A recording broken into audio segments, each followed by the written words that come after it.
Salut l'internaute, moi c'est Jamil, vidéaste politique. Mon truc, c'est de comprendre, décrypter et expliquer. Alors cette vidéo est la 4e de notre mini-série sur le logement social ici à Vitry-sur-Seine. Dans l'épisode précédent, je m'étais rendu à une des permanences logements où j'ai pu rencontrer Luc Ladir, adjoint au maire, et lui poser quelques questions sur la situation du logement à Vitry. Dans ce nouvel épisode, on va s'intéresser à une problématique encore plus spécifique, la constitution d'un dossier DALO, c'est-à-dire d'un droit au logement opposable. Être reconnu DALO permet aux personnes mal logées ou sans domicile fixe, par exemple, d'être considérées comme prioritaires afin de faire valoir leur droit à un logement adapté. Le droit au logement opposable intervient en dernier recours lorsque les personnes en question n'ont reçu aucune proposition de logement social après un délai d'attente anormalement long ou lorsqu'elles sont sans logement, menacées d'expulsion ou encore occupant un logement impropre à l'habitation. Prenons un cas fictif pour l'exemple. J'ai un frère en situation de handicap qui vit chez mes parents. Sa situation a évolué ces derniers mois et leur logement n'est plus du tout adapté à leur quotidien devenu particulier. Il s'agit là de répondre à un besoin d'adaptation du logement en urgence. Alors, pour en savoir plus sur les bonnes démarches à engager, je vais de ce pas appeler Cécile du service Habitat de Vitry qui pourra nous renseigner sur ce sujet.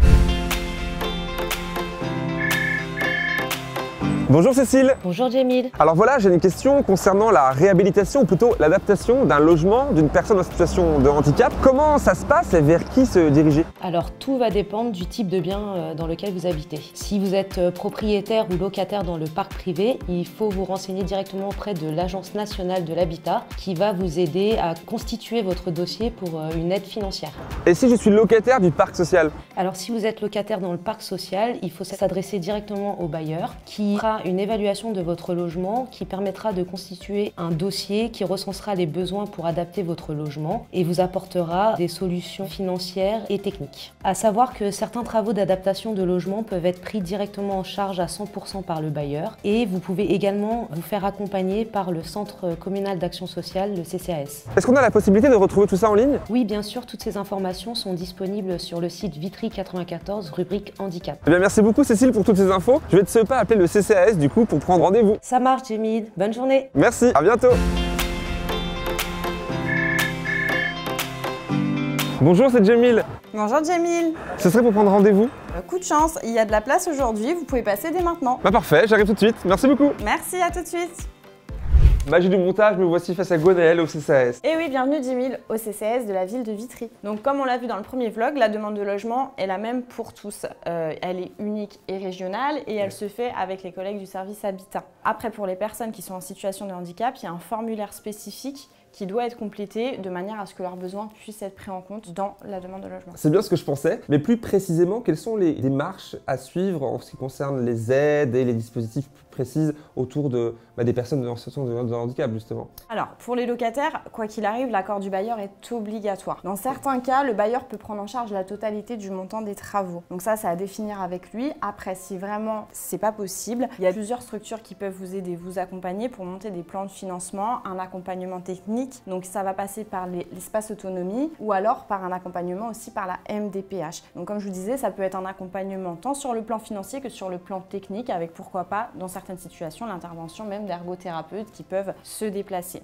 Le CCAS peut aussi intervenir via une aide exceptionnelle si vraiment les financements déjà sollicités sont insuffisants, le CCAS peut aussi intervenir. Et justement, est-ce qu'il existe à Vitry des établissements spécialisés pour les accueillir? Alors il existe 4 établissements spécialisés de 3 types différents. Donc il y a 2 résidences qui sont gérées par la Fondation des Amis de l'Atelier, donc les résidences Les Cèdres et La Bruyère, qui sont destinées aux travailleurs en situation de handicap. Vous avez également une MAS, la maison d'accueil spécialisée Anne et René Potier, donc qui est une structure qui accueille des adultes en situation de polyhandicap, qui nécessitent un accompagnement dans les gestes de la vie quotidienne et également un suivi médical. Et vous avez un FAM, donc un foyer d'accueil médicalisé pour les adultes en situation de handicap qui ont besoin également d'un accompagnement dans les gestes de la vie quotidienne. Par contre, l'accès à ces établissements est soumis à une décision de la CDAPH, donc il faut d'abord faire une demande au niveau de la maison départementale des personnes handicapées pour qu'il y ait une orientation vers un de ces établissements. Vous pouvez aussi constituer un dossier DALO en vous faisant accompagner par l'ADIL, donc l'Agence départementale pour l'information au logement. Du coup, j'en profite pour savoir si la constitution d'un dossier DALO peut aussi apporter des réponses à d'autres cas de figure. Alors depuis la loi du 21 février 2022, il est possible de constituer un dossier DALO pour les personnes en situation de handicap ou ayant à leur domicile une personne en situation de handicap dont le logement n'est pas adapté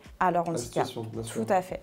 Donc pour ça, il ne faut pas hésiter à se rapprocher d'un travailleur social. Il peut y avoir aussi un accompagnement par l'ADIL, toujours Bonjour la DIL, donc qui tient des permanences sur Vitry-sur-Seine et qui peuvent vraiment accompagner tout le long du cheminement du dossier sur cette démarche. Et plus précisément, donc la loi DALO, elle vise à faire reconnaître le caractère prioritaire et urgent d'une demande de logement. Par exemple, pour les personnes sans domicile fixe, les personnes en situation de handicap ou les personnes qui attendent depuis un délai anormalement long. Donc si je comprends bien, un dossier DALO peut permettre d'aller beaucoup plus vite? Alors pas toujours malheureusement. Parce que j'imagine que toutes les villes ne jouent pas le jeu en fait. Tout à fait, donc il y a un certain nombre de villes qui jouent pas le jeu, ce qui n'est pas le cas de Vitry-sur-Seine, où on a bien nos 25% de logements sociaux et même au-delà, mais certaines villes continuent à rechigner et malheureusement Vitry ne peut pas elle seule compenser ce qui n'est pas fait par les autres communes. Et à ce sujet, je crois que la ville de Vitry mène une importante campagne auprès des habitants de la ville, auprès des locataires, pour permettre l'enregistrement, le traitement d'un maximum de dossiers auprès de l'État. Tout à fait, donc en janvier 2023, il y a eu un premier atelier DALO qui a eu lieu. Donc il y a 260 personnes qui se sont présentées, on a pu les accompagner, donc ça représente 150 dossiers qui ont pu être traités,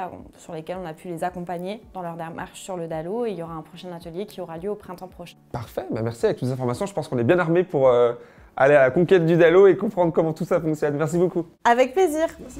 Et c'est déjà la fin de ce 4e épisode vidéo. Merci de l'avoir suivi.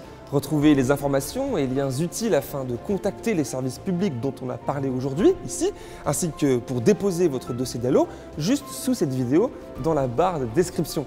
On se retrouve dans le prochain et dernier épisode de cette série où nous allons aborder ensemble une problématique plus précise encore, faire une demande de mutation, c'est-à-dire de changer de logement social pour s'adapter à une évolution de vie, comme par exemple le départ d'enfants qui laissent un appartement trop grand. Mais je ne vous en dis pas plus. D'ici là, allez signer la pétition de la ville sur participationscitoyenne.vitry94.fr. Abonnez-vous à cette page pour ne pas manquer la sortie du prochain épisode et voir les précédents. Et bien sûr, partagez celui-ci auprès de vos proches. C'était Djemil, à bientôt.